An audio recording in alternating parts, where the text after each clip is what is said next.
Dans cette vidéo, je vais t'expliquer pourquoi c'était inévitable que tu cliques sur cette vidéo.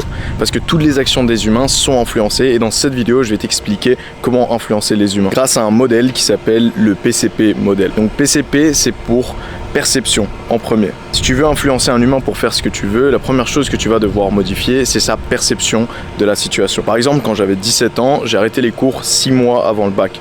Beaucoup de personnes me disaient « mais t'es fou » ou « c'est super risqué » ou quoi que ce soit. Pendant que pour moi, c'était simplement une décision simple et naturelle. C'était encore plus risqué de continuer parce que ça me coûtait plus en ne pas devenir la personne que je voulais devenir. Et cette simple différence de perception de la situation et d'une action, qui dans ce cas-là était arrêter les cours 6 mois avant le bac, m'a fait agir d'une manière dont la plupart des personnes autour n'auraient pas osé agir.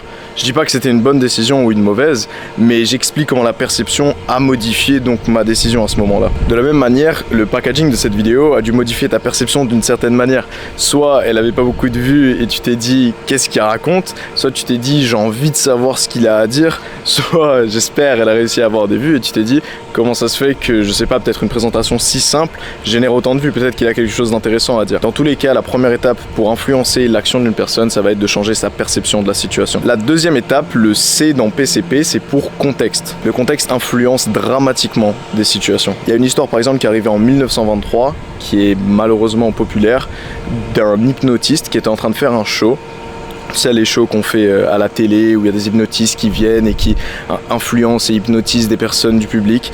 Et il avait pris une personne qui était un ancien policier. Il avait pris cet ancien policier de la foule et avait commencé à lui faire des choses en l'hypnotisant. Jusqu'au moment où il l'a fait se sentir un shérif et il a commencé à dire que tout le public était en train de le menacer. Mais comme c'était un ancien policier, il avait un revolver dans sa poche qu'il a sorti et il a commencé à tirer. Et malheureusement, il a fait 3 morts.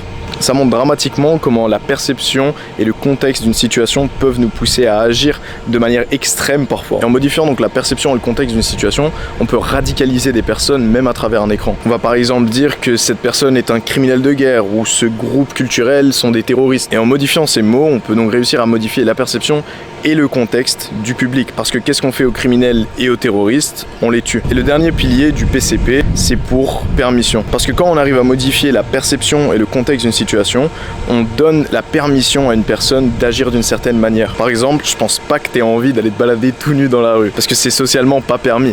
Mais par contre, quand tu rentres chez toi, que le contexte change et que tu vas prendre une douche, donc le contexte est différent et ta perception de la situation est différente, t'as aucun mal à te mettre à poil. Parce que t'as maintenant la permission sociale de te mettre à poil. Ou alors tu vas sûrement pas dépenser des centaines de milliers d'euros dans des matériaux premiers. Mais une fois qu'ils sont transformés et que ça devient une voiture par exemple, tu n'auras plus de problème à les dépenser parce que le contexte et la perception auront changé. Tu dépenseras difficilement 3000 euros comme ça dans un programme où tu as zéro contexte dessus. Par contre, si tu vas dans un appel de vente et que tu parles avec quelqu'un, il te donnera suffisamment de concepts et la bonne permission pour acheter le programme, qu'il soit bénéfique ou non. Et donc avec le PCP, avec ces 3 piliers, perception, contexte et permission, on peut faire agir n'importe qui de la manière dont on veut. Et c'est pour ça que je t'invite aussi à regarder quand tu as cliqué sur cette vidéo, quel était le contexte, donc qu'est-ce que tu étais en train de faire, quel type de vidéo tu recherchais et comment la perception que tu as eue en regardant la miniature et le titre t'ont donné la permission de cliquer dessus. Et j'ai envie de finir par dire que le mot manipulation, le mot influence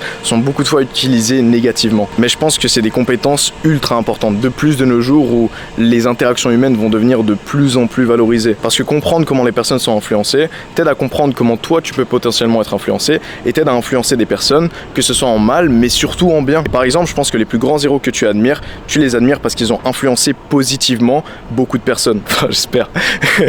C'est tout pour cette vidéo. Pour s'en rappeler en une phrase, si tu arrives à modifier la perception et le contexte d'une situation, tu donneras la permission à quelqu'un d'agir comme tu veux. C'était Hugo, ciao.